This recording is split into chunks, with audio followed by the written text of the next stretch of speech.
Now, some other things to talk about would be effects. I mentioned that we could use these empty tracks as neighbor tracks, and the audio from the first track will be fed through to that track. Now, I don't necessarily know that I need to use a lot of neighbor tracks here, but I think it's worth setting up. Let me go to track 2. I'm going to go and change this machine to a neighbor machine. So now the audio from track 1, if I play this again, is also going through track 2. If I adjust the track 2 level, the audio from track 1 gets turned down. If I go into track 2 and I add a delay, and let's make sure the ping pong is on. If I increase the send amount here, and let's change the time to, that's the level, change the time to a beat basically. So we hear the delay. If I crossfade away from this, the fact that I assigned the crossfader to the amp volume and not the track volume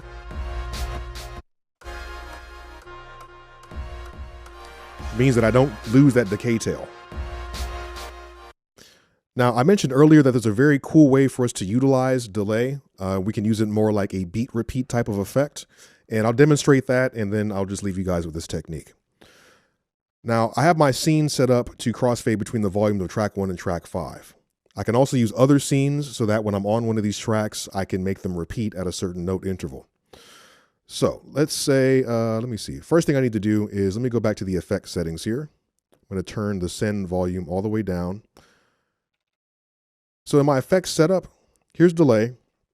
All right, now the main parameter I'm concerned with in this setup page is the lock parameter. I'm going to turn this on, go back to my effects settings here, and I'm going to start my sequence. I'm going to trigger my one-shot trig, and I don't hear anything. The reason why is because the send amount is all the way down at 0. If I increase this above 0, I can hear the audio playing. It's not delaying. And if I enable the metronome, we can hear it's playing perfectly fine and on beat. But now if I turn the send knob back to 0, listen to what happens. It made the audio at that point repeat based on the delay's sync rate.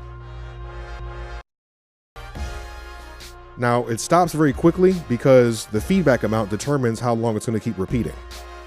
If I increase the feedback amount as high as I can go, and then once we put send down at 0, it's just going to take that audio and just make it repeat indefinitely until we turn the send knob back up. So what are some interesting ways that we can take advantage of this? Well, let's assign some different values to the scenes. I'm on the A side of the crossfader. If I hold this down, I want to deal with these 8 different scene slots here. So I'm going to do this relatively quickly just to give you an example of what's possible, and maybe you can try this out on your own. So scene A, I want to go to my second scene slot here, and I want to make it so that when I go to that scene slot, the send parameter is going to be at 0. And yeah, we'll leave the time at 63. So basically it's going to make the audio delay every beat when I activate that scene. Now I'm going to go to the next scene here, and I'm also going to make it so that the send parameter will be 0. And for the time here, let's go for, instead of 63, let's go for 48. So this would be like a dotted 8th note. I'll go to the next scene here, bring the send down to 0. The time here will be 32. So this would be like a regular 8th note. I'll go here, send at 0, and the time here we will do, let's just do 16. And I'll do one more. And the send will be down at 0, and this will be at 8. Yes? Yes. All right. Now the last thing I want to do is make sure that for this first scene, that the send knob is not at 0. So I'm just going to press this in at some other value other than 0. So now how do we take advantage of that? Well, let's play this. And again, I have to enable my one shot. There we go. Now scene A is still set to trigger this first scene here, which will just let me crossfade between the 2 different decks. While my crossfader is on this side, if I hold the scene button, I can activate these other scenes, which will allow me to make the beat repeat at a certain note interval.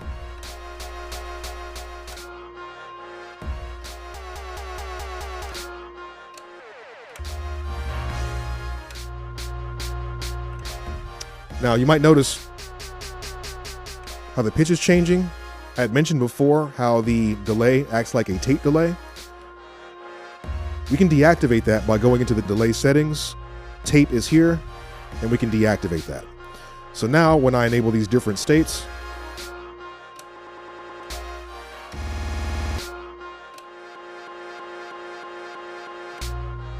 we can do it like that. Last thing I'll touch on is the fact that when we're using these different neighbor tracks, we know that we can only use the second effect slot for either delay or for reverb.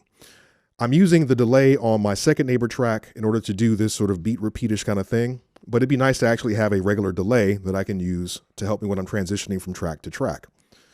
So let me go to track 1. In the second effect slot, here is a regular delay. And I'll turn up the feedback a bit. And we'll leave this set to 48, which is basically a dotted eighth note. And I just want to make it so that when I activate scene 7, the send for this delay is all the way at its maximum. So let me go ahead and scene 7. And while I'm there, I'll just turn this up. And that's basically it. So let me make sure that, let's see. I'll enable my ping pong. It's syncing. Tape is on. Okay, cool. So now, if I play this again, I enable my one shot on track 1. And, oh, because I'm already on that scene. Let me get off that scene.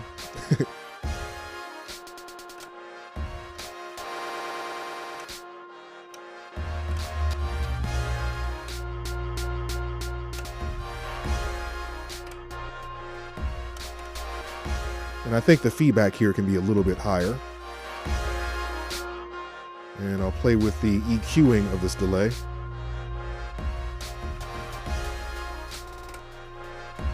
And it might be helpful to actually make this a quarter note long.